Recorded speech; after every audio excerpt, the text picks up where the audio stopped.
Next question है, if the zeros of the polynomial x square plus px plus q are double in the value to the zeros of the polynomial 2x square minus 5x minus 3, then find the values of p and q. ये थोड़ा interesting question है और ऐसे type के questions बहुत easily हमें देखने को मिलते हैं पेपर्स में। यहाँ पे कुछ भी समझ में नहीं आया तो एक चीज तो हम कर सकते हैं, यहाँ पे जीरोस दिया है, अपने को sum of the zeros and product of the zeros तक तो स्टार्ट करके अपना पहुंचेंगे तो आगे ऑटोमेटिकली अपने को वे आउट यहाँ पे मिलते जाता है।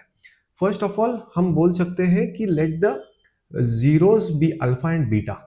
तो यहाँ पे हम डिफाइन करेंगे let alpha and beta be the zeros of the polynomial 2x square minus 5x minus 3।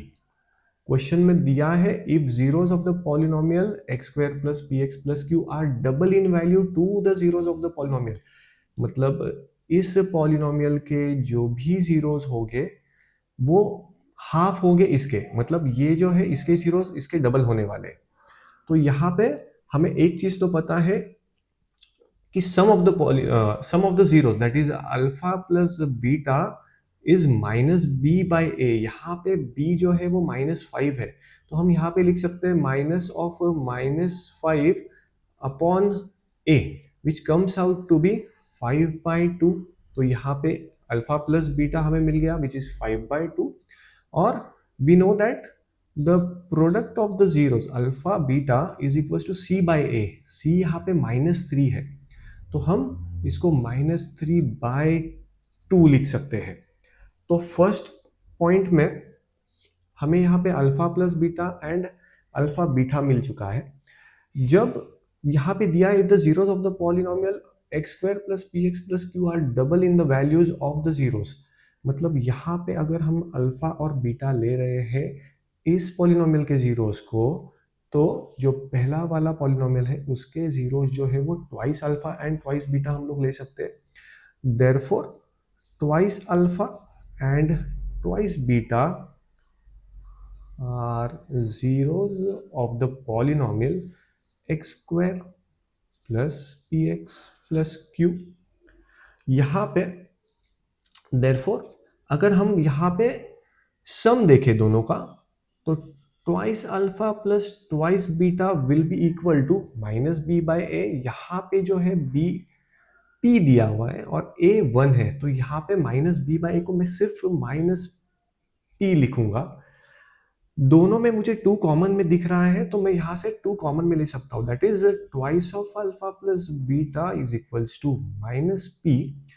पर यहाँ पे अल्फा और बीटा का जो वैल्यू मिला है 5/2, ये यहाँ पे सब्स्टिट्यूट कर सकते हैं हम। Therefore twice into 5/2 is equals to minus p। Let's say मैं इसको इक्वेशन 1 बोलता हूँ, इसको इक्वेशन 2 बोलता हूँ। यहाँ पे हम रीजन लिखेंगे फ्रॉम इक्वेशन 1। सो ये 2 कैंसिल अप होके p 5 is equals to minus p, so p comes out to be -5। तो डायरेक्टली हम लिख सकते हैं p जो है वो -5 है। इसको हम बॉक्स बना सकते हैं यहाँ पे।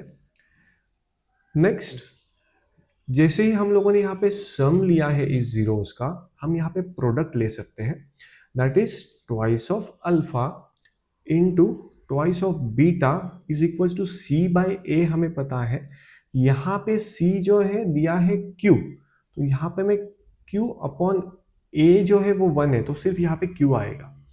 2 2 जा 4 होता है, तो 2 4 into alpha beta is equals to q, and from equation 2 we know the value of alpha into beta. तो यहाँ पे इस वैल्यू को अगर सब्स्टिट्यूट करेंगे तो हमें ये q का वैल्यू मिल सकता है। Therefore 4 into -3/2 is equals to q। So q आता है हमारा 2 1 जा 2 था, 2 3 जा 6 -6, so q comes out to be -6। तो दोनों भी आंसर्स हमें मिल चुके हैं, p का और q का वैल्यू।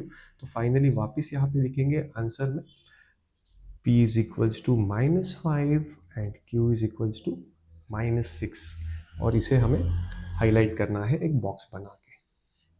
फाइनल आंसर हमें मिला है p is equals to -5 and q is equals to -6।